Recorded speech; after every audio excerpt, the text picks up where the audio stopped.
Hello everyone, welcome back to the channel. Today my goal is to try to pull the engine out, not the transmission but just the engine.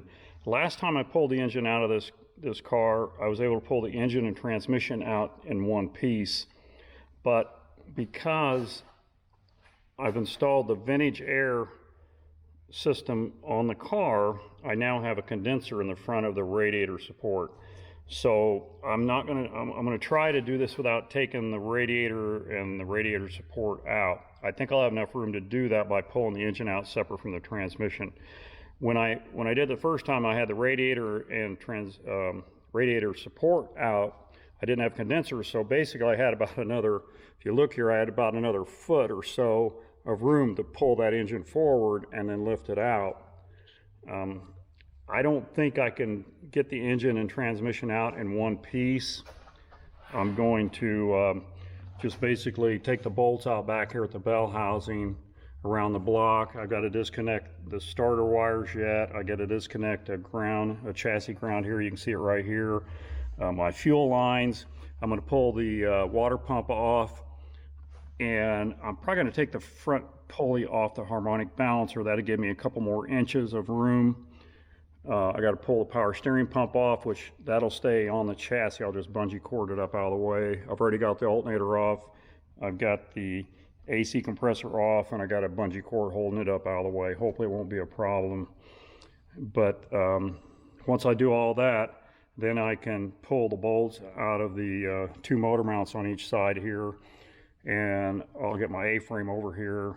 And I've got an engine lifting mechanism that I probably had for 35 years. I bought it new years ago. After I did my first car, I did a 57 Chevy, and I didn't have it for that, so I bought it for that, or to do in the future, and I've never used it since.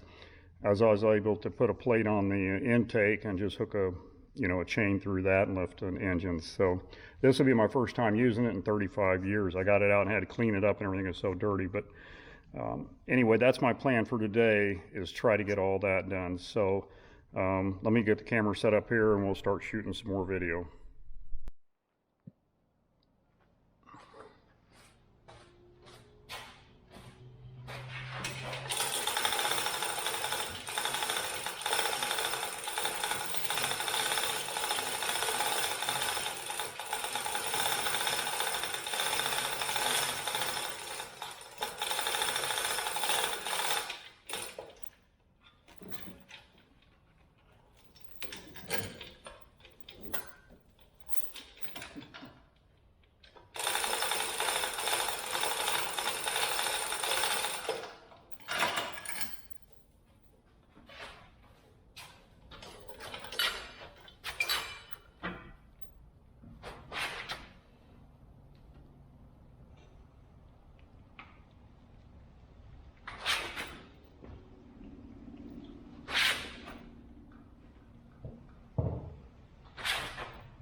There is the engine and transmission out of the car again.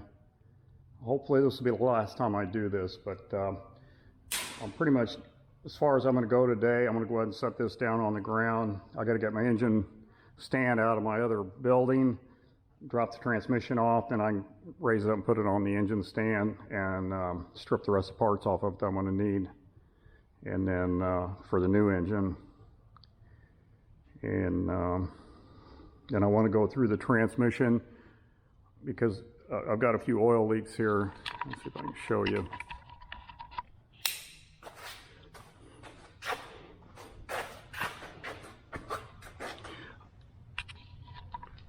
Out of these two shafts here, these are the shifter shafts. This is first and second, and this is third and fourth. And then this one back here is reverse. And there's a little seal back in there. I don't know if it's an O-ring or just a sleeve or whatever, but I think I'm getting just a little bit of drip there. And then between the two cases here, I'm getting a little bit of a drip. So I'm thinking, when I tried to work on my speedometer here, before I went with that GPS one, I broke this loose. I was trying to take this tail shaft off in the car, and after I got it broke loose, I realized I can't take it out, so I tightened it back down, but I think it's leaking now, so I want to take it completely out. And while I got it out too, I want to see if I can figure out why this is not working. It's got to be a gear internally in here, or keyway or something missing or something, because from there on up works. So it's something in the transmission. And then I've got a little bit of a shudder in the clutch. When you just go to just let it out just a little bit, just kind of like roll forward or something, it kind of shudders a little bit, and that's not normal. And normally that's an indication of either the flywheel's wobbling on the end of the crank, or the bell housing is not true with the center line of the crank, so that the transmission's not true with the center line of the crank. And I fixed that when I put this bell housing on. I actually had to put some offset dowels in here. I had to buy some offset dowels because mine was off, and I've got it within like 2,000ths, which is fine.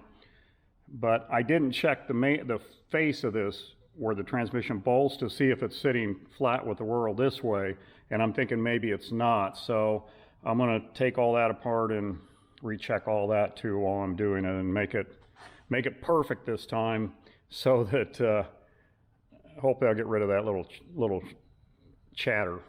So anyway, that's about as far as I'm going to go today. So we'll pick this up on another video. Have a great day.